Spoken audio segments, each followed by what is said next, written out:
Good afternoon. My name is Jay Shorr, and I am one of the partners of Shorr Solutions, a national practice management consulting firm specializing in the operational, administrative, and financial health of aesthetic cosmetic medical practices. And what we're going to speak about today is how to make your profits soar in today's economy, because it is something that we have never, ever seen before. So, how do you make your profits soar? Let's speak about, are you doing all that you can to keep your expenses under control, or are you running on empty? Because let me explain how to make profits soar. There are two ways to do it. The first way is increased revenue, and the second way is to decrease expenses. Now, when you increase revenue, naturally, your profit becomes what is your total revenue minus all of your expenses to the bottom line, net profit.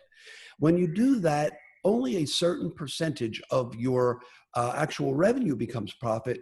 However, when you reduce your expenses, every dollar that you reduce an expense of becomes an actual margin dollar of profit. So there's several ways to do it. Let's go through the first one.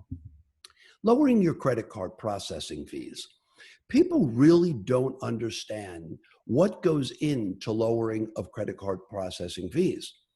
Naturally, when you process a credit card, there's several parts to it. First is the merchant discount fee, and that is the interchange fee, what the Visa, MasterCard, American Express, Discover, whatever your credit card of choice is, that's what they charge. That's called interchange. And there are so many different fees. You just have to know that when you use a credit card, if it's aligned with a perk or a promotion like a hotel, or whether or not it's an airline, those fees as a merchant are usually a little bit higher. And then on top of that, there are expenses like the merchant processor charges you for compliance, for a transaction fee, or a processing fee, which is that portion on top of the interchange fee, which is what your credit card, actual Visa, MasterCard, American Express, or Discover actually charges you. So it's best if you get a free evaluation from a merchant processor or people that processes your credit card fees, and don't get locked into a contract. Many times, merchant processors will try to lock you into a 1-year, 2-year, 3-year contract. And what that does is allows them to increase some of the fees along the way if it's in the contract. And if you find a better rate, it does not allow you, to then change to another merchant processor, because what will happen then is there will be a penalty for switching your merchant processing fees. Let's speak about group purchasing organizations for a second. Commonly known as a GPO. Don't mix up what a GPO is with a group buyers club. Let's explain the differences. A group buyers club is like Costco, BJ's, Sam's Club. They're big companies that buy in bulk and allow you to be a member of that organization and then allow you to share into those savings. Whereas a GPO, a group purchasing organization, is mandated with governmental regulations and allows you to save on everything from medical devices to office supplies to medical supplies, and is usually governed by your supply vendors who will allow you to enroll into those types of. Now, let's speak about patient financing. Now, most of you know the bigger financing companies like Care Credit, which you have to be board certified to be able to enroll into Care Credit.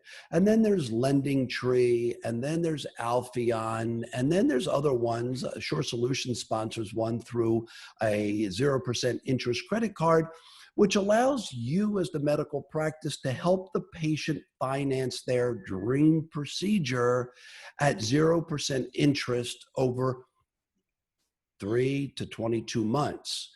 Now remember, financing programs will allow the patient to enroll into a specific type of a program, and then the rate can be anywhere between 6, 10, 12%. Sometimes the patient gets free financing. Other times you may have to get involved in paying a portion of that. Let's speak about utilizing marketing programs offered by your existing vendors, including reimbursements and incentives for what you spend in advertising and marketing, or sometimes for year-end or quarter-end quotas. There are some companies that allow you to receive money back predicated on your purchases if you advertise their vendor program exclusively. So ask each and one of your marketing and your vendor programs if they allow co-op dollars that allows you to use some of your spend to help you generate additional revenue by increasing of marketing. So do you really know what it costs you to generate and acquire a new patient in our industry? Well, some of the bigger management organizations like MGMA, they've all stated that it costs approximately $400 to acquire a new patient. Now, if anyone has ever watched the Shark Tank, they'll always ask, you know what it costs for a new client acquisition. It's very important because what you want to know, for example, if you do pay-per-click advertising, it might be $2, $3, $5, $10, $20, depending upon your score, for every time that somebody clicks on your PPC, pay-per-click campaign, whether it's on Instagram, whether it's on Facebook, whether it's on Google. You pay to play. Now, our tips to keeping them, so if you divide your total amount that you spend in your marketing, and you divide that into your revenue that you generated all by your marketing, you'll know that that comes like a numerator and a denominator, and then you have your quotient, simple division that we learned in elementary school. Then you'll learn when you take your total spend and then you divide your revenue, you're going to be able to say, what is that number that it cost you to acquire that client? Let's talk about newsletters. You should be adding every one of your patient prospects and your patients to an email generation campaign. The most common ones out there are Constant Contact and MailChimp, things like that, or even your website vendor may even have an email blast campaign that may help you so that when you want to generate a marketing campaign, you can either segment it to a specific patient population by procedure, by age, by gender, and then send those emails out. And in those e-blasts, you should have your contact information, your logo, your photo, because your name and your logo is your brand. And when you do these e-blasts, make sure that you have quality content. Make sure that it aligns with the message that you're trying to share with the patient base that you're sending these e-blasts to. And don't forget to include some information on your services and some upcoming events. It is the least expensive way to reach the most amount of people, because otherwise you're going to have to be paying to play each time you want to market to it, either through Google, through Instagram, through Facebook, but the other best way is through your search engine optimization through your website vendor. So let's talk about patient reminders. Patient reminders can be done in a numerous amount of ways. You can choose a third-party vendor like a Solution Reach, for example, or you can have it done through your practice management software. And what that does, it will send them about upcoming events. It'll talk to them about their patient reminder of when their next appointment is. You can segment that and remind them when their next treatment and their retreatment.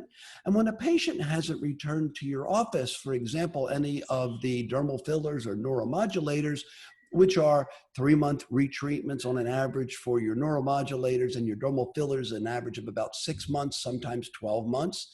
And you go into your patient management base and you look and you say, when was that patient in for the last time? And when you see it's been in excess of 3 or 6 months, send your patient reminder when you segment your patient base and send them, it's time to come in for your treatment. So let's talk about evaluating your call to consult ratio. Do you track the number of calls that come into your practice and that your practice is getting? Separate your new patient prospects from your existing patient base. And then make sure that you're following up with all of your leads in a drip campaign. Now, what's a drip campaign, you ask me? Well, when a patient or a patient prospect first calls your practice, a drip campaign can be, when do I recontact that patient? Is it 24 hours? Is it then 3 days from now? Is it 5 days from now? A week from now? That can be whether it is for a non-surgical treatment or even a surgical treatment, because you don't want to lose that particular call to consult. You're paying to make that phone ring. So once again, track the number of calls that come into your office, separate them by patient prospects and existing patients, and make sure that you follow up with them. And in that drip campaign, I'll remind you, it's 3 days, a week after that, a month. It's never too many times to try to contact the patient. And people say to me, Jay, how do I know when to stop contacting them? My answer was simple. When they say, don't contact me anymore. Ladies and gentlemen, this is a way that it's like no other time we've ever done this before, because we are in a pandemic situation. And before we would be able to have events, before we were able to have people to come to see us, now it's being done virtually. There's several ways. First of all, increase revenue, reduce expense, analyze your patient profit and loss in your business, all the different types of fixed expenses, variable expenses, and most importantly, let me try and explain about a conversion cascade. What that is the patient calls. Then you have to convert that call to a consult. Then you convert that consult to a treatment, and that treatment converts to revenue. And then after that, you have to multiply and divide, and the amount of revenue that I've received divisible into the amount that I've spent gives me a ratio. So that ratio is about 3.5 to 1. And that's how you know it's called a conversion cascade. I want to leave you with a couple of really important processes, a couple of real important tips. What is important in our business? Safety is by far the most important thing in our business. Safety of our patient and safety of our practitioners and safety of our staff. And then it's safety and protecting our practitioners' licenses. Number 3, have fun. Number 4, make money. Once again, my name is Jay Shorr, a partner of Shorr Solutions, a national practice management consulting firm. I look forward to seeing you. Good luck. God bless.